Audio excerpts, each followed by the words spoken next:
मैं आपको लेकर आया हूं उत्तर प्रदेश में हापुड़ जिले में सिंभावली के पास एक हरोड़ा गांव में। यहां मैं आपको एक ऐसे शख्स से मिलवाऊंगा जिसने 5 साल की उम्र में अच्छी नस्ल के कुत्तों को पालना शुरू किया। जब वो 11 साल का हुआ तो उसने अच्छी नस्ल के घोड़ों को पालना शुरू किया। जब वो 22 साल का हुआ तो उसने 100 गायों का डेयरी फार्म शुरू किया। और जब वो 32 साल का हुआ तो उसने एक बुल स्टेशन शुरू किया। ये बुल स्टेशन जहां पर हम खड़े हैं, यहाँ पर घोड़े आपको मारवाड़ी दिख जाएंगे, यहाँ पर आपको साहिवाल के बुल दिखेंगे, गिर के बुल दिखेंगे, यहाँ पर आपको थार पारकर के बुल दिखेंगे, यहाँ आपको एचएफ के बुल दिखेंगे, जर्सी के बुल दिखेंगे, मुर्रा भैंसा यहाँ पर आपको मिलेगा। यहाँ पर आपको 3-3 गोट जो हैं उनकी नस्ल भी आपको दिखेगी यहाँ पर। और इन सब मेल से वो सीमेन सेलेक्ट करते हैं, कलेक्ट करते हैं और फिर उन्नत नस्लों को किस तरह से बढ़ावा दिया जाए, इसका वो प्रयत्न और इसकी सफल कोशिश पिछले 15 सालों से कर रहे हैं। राजीव चौधरी हमारे साथ हैं। 32 साल की उम्र में उन्होंने ये बुल स्टेशन शुरू किया था।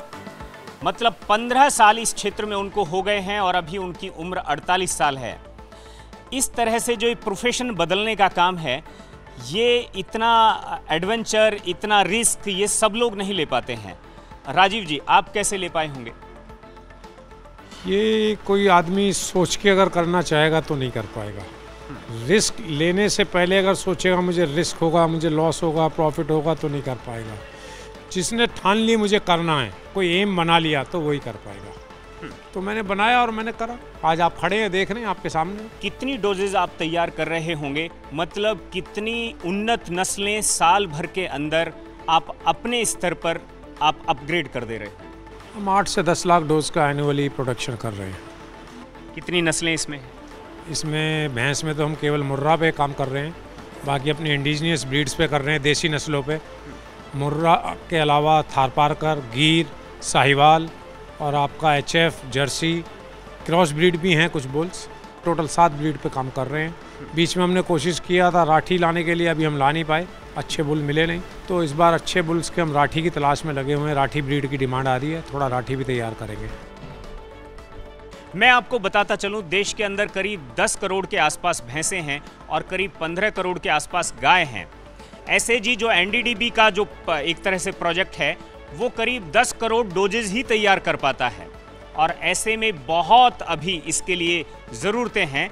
10 लाख वो कर पाते हैं और इसका मतलब ये जो गैप है, इस गैप को भरने के लिए अभी भी बहुत लोगों की ज़रूरत है और एक्स्ट्रा ऑर्डिनरी लोगों की ज़रूरत है जो इसमें अच्छे प्रयास कर पाएँ। आपको क्या लगता है, एक तो ये जो सब बुल स्टेशन है, इसको किस तरह से डिज़ाइन किया जाता है और किस तरह से इसका प्रोसेस होता है? देखिए, इसका एमएसपी बनाया भारत सरकार ने, गवर्नमेंट ऑफ इंडिया ने, और उस एमएसपी के अकॉर्डिंग आपको पूरा आर्किटेक्ट से डिज़ाइन कराना पड़ेगा। एमएसपी का यहाँ पर मतलब minimum standard protocol government of India, जो सीमेन सेंटर्स के लिए ही बनाया है। उसमें क्राइटेरिया है बुल्स को चूज़ करने का, इतने लीटर कम से कम से इतने लीटर तक साहिवाल होना चाहिए, इतने लीटर से इतने लीटर तक थारपारकर होना चाहिए, इतने लीटर से इतने लीटर तक एचएफ होना चाहिए। क्या मानक हैं ये?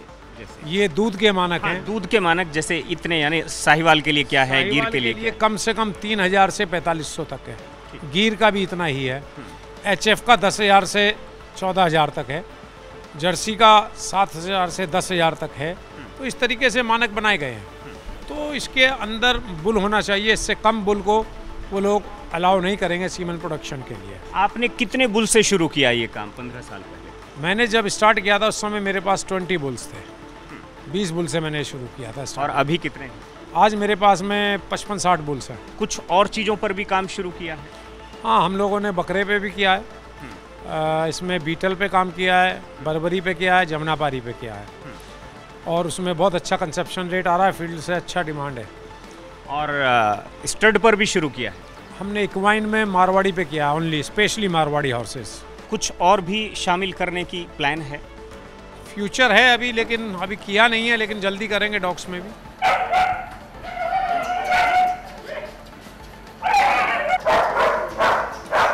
जो राजीव हैं वो जर्मन शेफर्ड के मास्टर माने जाते हैं हिंदुस्तान में, और उनकी जो नर्सरी है उसको भी हम आपको दिखाएंगे। यहाँ पर एक बात और है, जो ये सारा का सारा जो ये प्रोसेस है, इसमें फ्यूचर में आपने कुछ और भी चीज़ों को जोड़ने का सोचा है, जैसे भ्रूण ट्रांसप्लांट का जो एक जो बात है, उसको लेकर के आप कितने आशान्वित हैं, क्या उसमें संभावना लगती है? देखिए, हम लोगों का फ्यूचर प्लान है एम्ब्रियो के ऊपर, सेक्स सीमन के ऊपर, लेकिन एम्ब्रियो का अभी कॉस्टिंग बहुत ज़्यादा आ रहा है, किसान उसको अफोर्डेबल नहीं कर पा रहा है। हम लोग उस पर अभी आने वाले समय में कोशिश करेंगे उसका कॉस्टिंग कम आए, तो एम्ब्रियो ट्रांसप्लांट भी हम लोग करेंगे। R&D भी हम लोग स्टार्ट करने जा रहे हैं, क्वालिटी कंट्रोल लैब्स हमारी हैं ऑलरेडी। ये जो बुल हैं, इनका मेंटेनेंस, इनको डिजीज़ ना आए, इस सब को किस तरह से आप मेंटेन करते हैं? देखिए, ये MSP इसीलिए बनाया गया, उसमें सब कुछ है, उसमें सारे मानक दिए गए हैं कैसे क्या आपको फॉलो करना है, और बुल्स को एवरी 6 मंथ आपको टेस्टिंग कराना है गवर्नमेंट लेबोरेटरीज से, मान्यता प्राप्त लेबोरेटरीज से, जैसे RDDL है, IVRI है, इज्जत नगर बरेली। और कोई भी आप एनिमल लाते हैं उसको पहले आप मिनिमम 60 डेज़ क्वारंटाइन करें, वहाँ उसका सारा वैक्सीनेशन, सारे टेस्टिंग, डिजीज़ स्टेटस सारा क्लियर करें।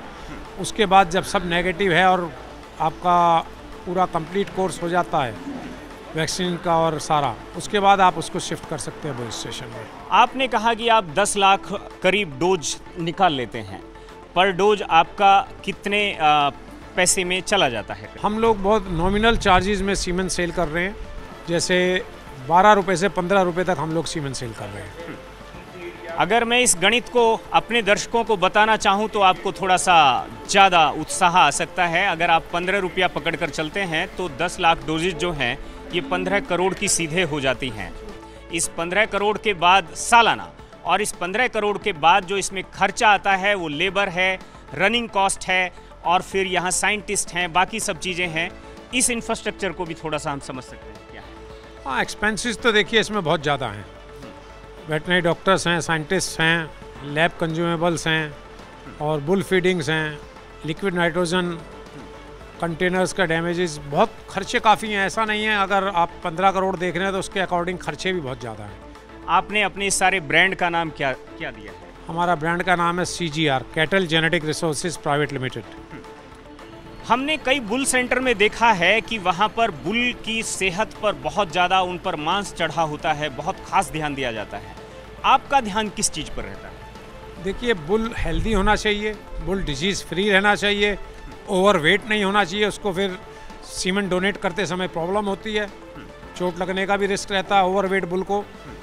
बुल वीक ना हो, हेल्दी हो, और बुल को मेन रोल जो है, हम बीफ पे काम नहीं कर रहे हैं, हम लोग मिल्क पे काम कर रहे हैं। हमारा जेनेटिक स्ट्रांग होना चाहिए, हमारे बुल्स में दूध होना चाहिए पीछे हमारे बुल्स के ख़ानदान में आगे, ताकि उनके बच्चे दूध दे सकें। हमें बॉडी वेट तो कभी भी बढ़ा सकते हो आप खिला पिला के, बॉडी वेट इतना रिक्वायरमेंट नहीं है जितना हमें दूध का रिक्वायरमेंट है हमारा कंट्री में। आप इसको डाइट को कैसे स्पेशल डिज़ाइन करते हैं? मतलब गायों के लिए कोई अलग तरह की डाइट होती है और बुल्स के लिए अलग तरह की डाइट?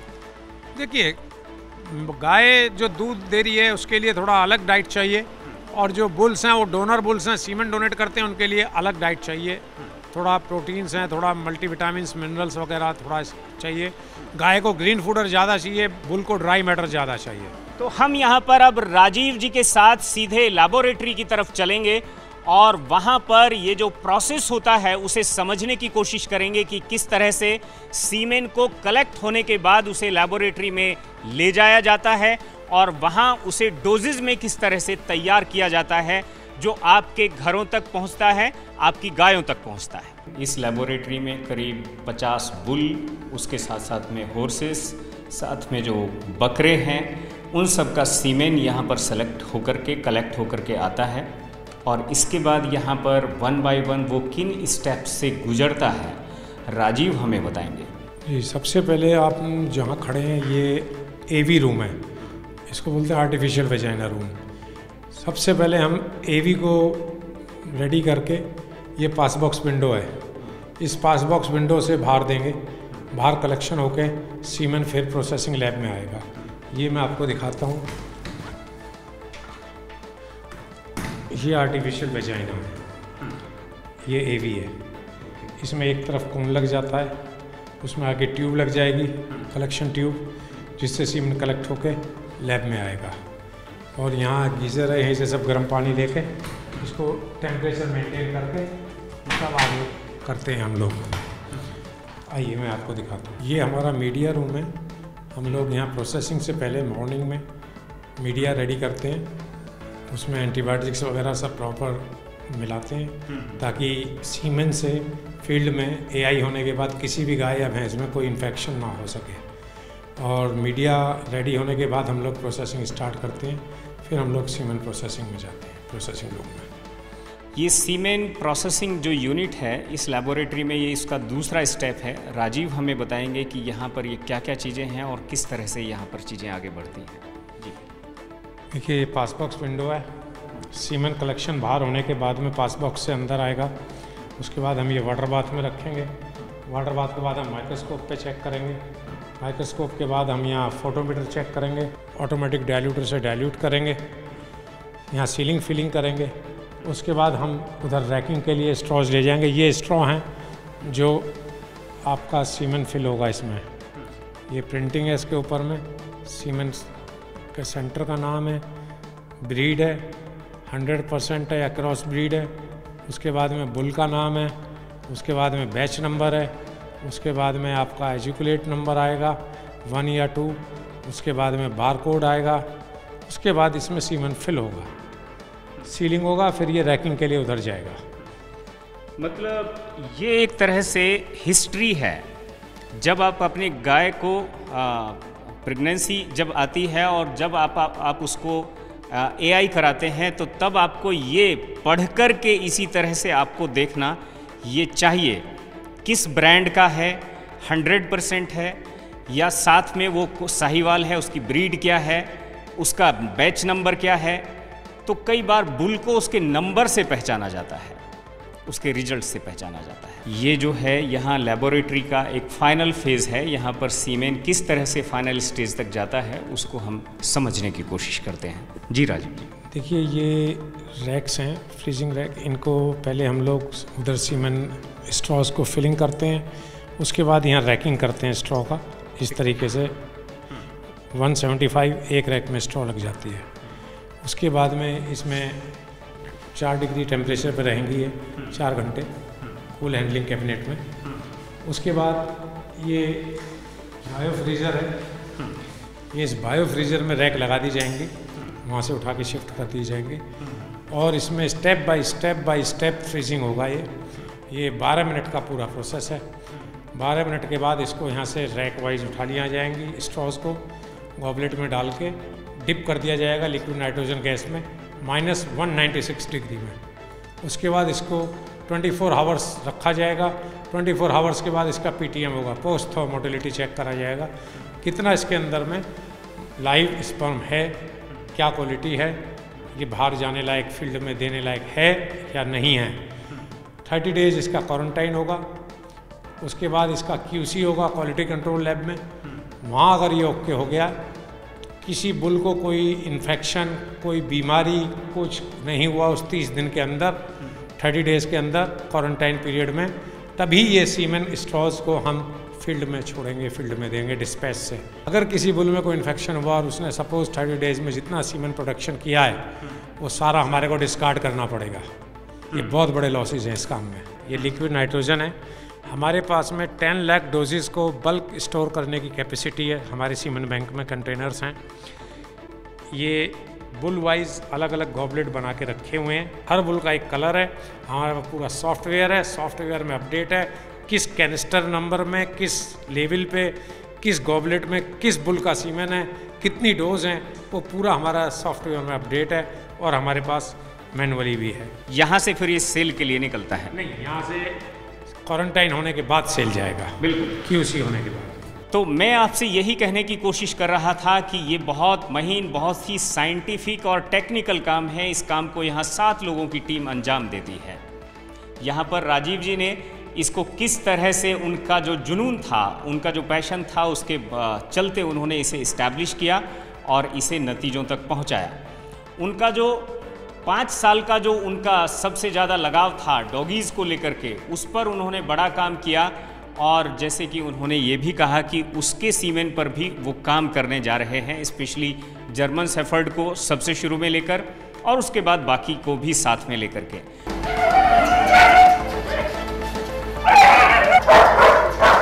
जो डॉग ब्रीडिंग है उसको क्या आज का युवा कैसे अडॉप्ट कर सकता है और ख़ास तौर पर जर्मन शेफर्ड ही उन्होंने क्यों चुना, ये सारी बातें हम राजीव जी से जानने की कोशिश करेंगे। देखिए, जर्मन शेफर्ड एक ऐसी ब्रीड है, अगर आपने एक बार लाइफ में पाल लिया तो आप दूसरे डॉग को कभी पालने का विचार नहीं करेंगे, क्योंकि ये बहुत ही इंटेलिजेंट और बहुत ही खूबसूरत, बहुत ही समझदार ब्रीड है।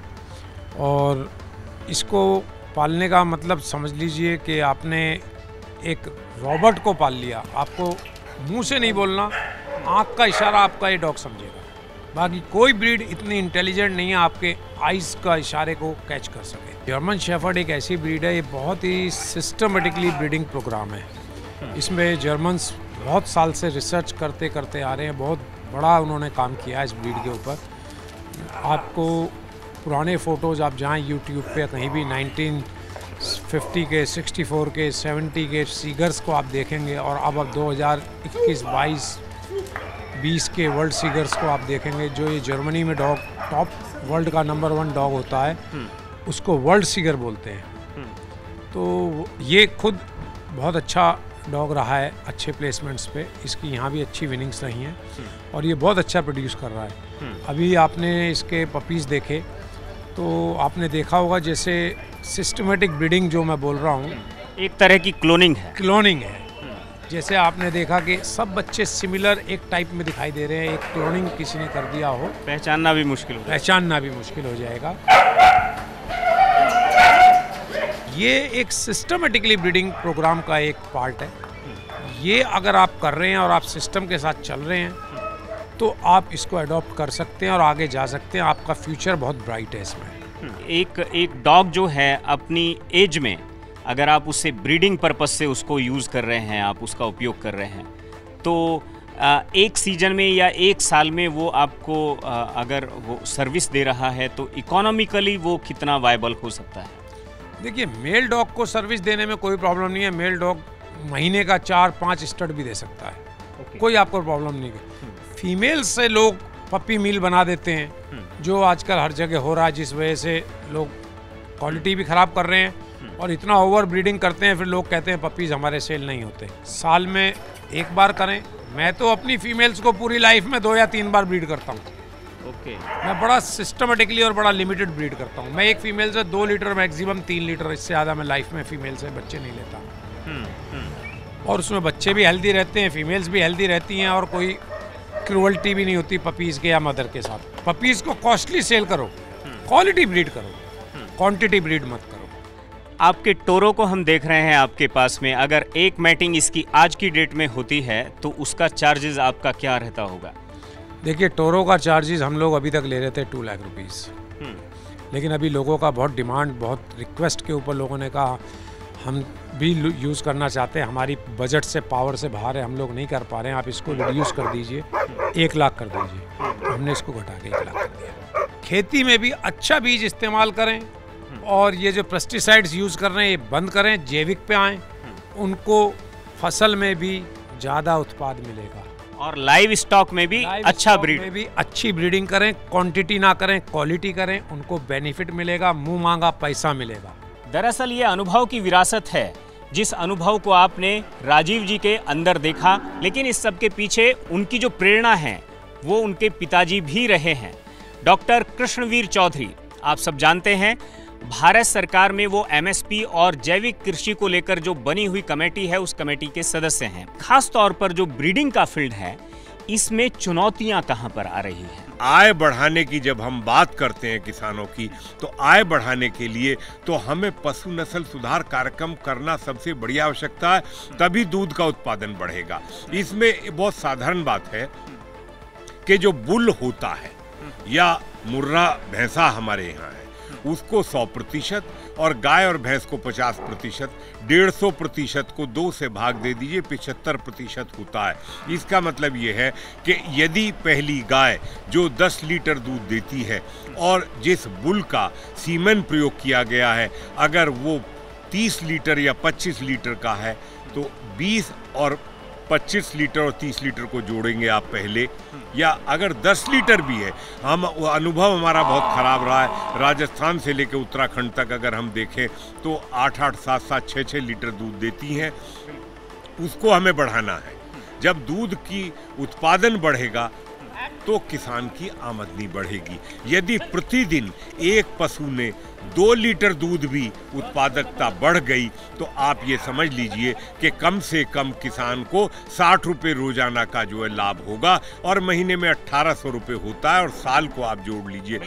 एक बात जो अहम सवाल है आज की हमारी इस सारे के सारे कार्यक्रम में, वो ये है कि जो ब्रीडिंग है उसमें किसी तरह की कोई डुप्लीकेसी तो नहीं है। एसएजी है एनडीडीबी का या फिर आपका जो ये सारा का सारा प्रयास है, कहीं इसमें कुछ लोग कॉपी तो नहीं कर रहे हैं, इसको भी समझने की जरूरत है। आज यही सबसे बड़ी सरकार की जिम्मेदारी हो गई है। ये पूरे क्षेत्र के अंदर, क्योंकि शिक्षक ज़्यादा शिक्षा तो है नहीं इन लोगों की क्षेत्र में जो काम कर रहे हैं, उसमें डुप्लीकेसी बहुत है। एनडीडीबी का सीमेंट आप देख लीजिए, पूरा नकली भरा जा रहा है। हमारा इसका जो सीजीआर का है ये नकली लोग भर रहे हैं, बैफ का नकली भर रहे हैं, तमाम ये जो भरा हुआ, इसमें सरकार को अंकुश लगाना होगा, तभी सुधार होगा। आप तो सस्ते रेट पर दे रहे हैं, 15 रुपए में एक स्ट्रॉ दे रहे हैं। किसान के यहाँ पर अगर आप जाइए तो कम से कम 100 रुपया या 200 रुपया, शहरों में कई बार उससे भी ज़्यादा पैसा ले लिया जाता है। 15 रुपये में क्या दिक्कत आ रही है उनको लेने में? जो पैरावेट है, जिसको ये ट्रेडर सप्लाई करते हैं, सप्लायर हैं, सारा धांधली और सारा चोर बाजारी उस लेवल पर है।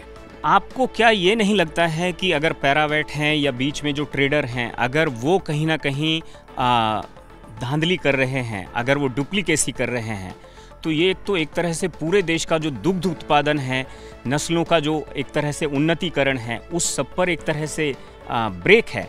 और अगर ब्रेक लगता है तो ये तो देश के खिलाफ भी एक तरह का अपराध हुआ ना। ब्रेक क्या है? वो किसानों के दुश्मन है, वो देश के दुश्मन है, और ये सरकारों को, जो प्रदेश सरकारों की जिम्मेदारी बनती है और जिला लेवल पर बनती है, जो चीफ वेटरनरी ऑफिसर्स हैं, इन सबको तत्काल जो है, जो इस तरीके के ट्रेडर्स हैं, जो सप्लायर्स हैं, इनको बंद कर देना चाहिए। जब तक इनको खिलाफ कार्रवाई, सख्त कार्रवाई करनी चाहिए, तभी पशु नस्ल सुधार कार्यक्रम का जो उद्देश्य है सरकार का, वो तभी पूरा होगा, तभी किसान का दूध का उत्पादन बढ़ेगा और तभी आर्थिक रूप से किसान मजबूत होगा। बिल्कुल, शुक्रिया। यहाँ पर एक बात जो है वो समझने की है, और शायद वो समझने की किसानों से ज़्यादा उन पैरावेट्स को है जो एआई करते हैं या जिनसे वो डोजेस खरीदते हैं। वो कहीं जो ब्रांड हैं, जो पैरामीटर पर खरा उतरते हैं, ऐसे ब्रांड्स की वो कॉपी तो नहीं कर रहे हैं। एनडीडीबी की वो सैक की कॉपी तो नहीं कर रहे हैं, वो एबीसी की कॉपी तो नहीं कर रहे हैं, वो बैफ की कॉपी तो नहीं कर रहे हैं। ये हमें सब देखना पड़ेगा, और उन्हें ये देखते समय, करते समय ये भी ख्याल रखना पड़ेगा कि उनके इस काम को करने से देश में दूध का उत्पादन कम होता है, देश में उन्नत किस्म के जो बछड़े बछड़ियां हैं उनका जन्म होना बंद होता है, और कहीं ना कहीं इसका पूरी की पूरी अर्थव्यवस्था पर असर पड़ता है। वो ऐसे कि जब देश आज़ाद हुआ था तो देश में सिर्फ 1.7 करोड़ टन दूध का उत्पादन होता था। आज इसी तरह के प्रयासों से 17 करोड़ टन दूध का उत्पादन होता है। और अगर आप कॉपी करना बिल्कुल बंद कर देते हैं, अगर आप नकली सीमेंट देना बंद कर देते हैं, तो ये दुनिया में और भी आगे जा सकता है। यहाँ राजीव का राज्य चलता है, और यहाँ पर उनके राज में चाहे वो बुल हो, चाहे वो घोड़ा हो, चाहे वो बकरे हों, वो सब लैविश लाइफ जीते हैं यहाँ पर। और ये सब जो नस्लें हैं उनको उन्नत करने में ये लगे हुए हैं। भैंस है, गाय है, उसके लिए 15 रुपये में सीमेन यहाँ से दे दिया जाता है। यहाँ बकरे हैं 3-3 नस्ल के, 20 रुपये में उनका सीमेन दे दिया जाता है। यहाँ पर जो घोड़े हैं ये अफलातून है, मारवाड़ी, 8 से 10 हज़ार रुपये में सीमेन दे दिया जाता है। ये सफ़र है जो जारी है लगातार कामयाबी की तरफ, और उन्होंने अपने इस क्षेत्र में भी झंडा गाड़ा है।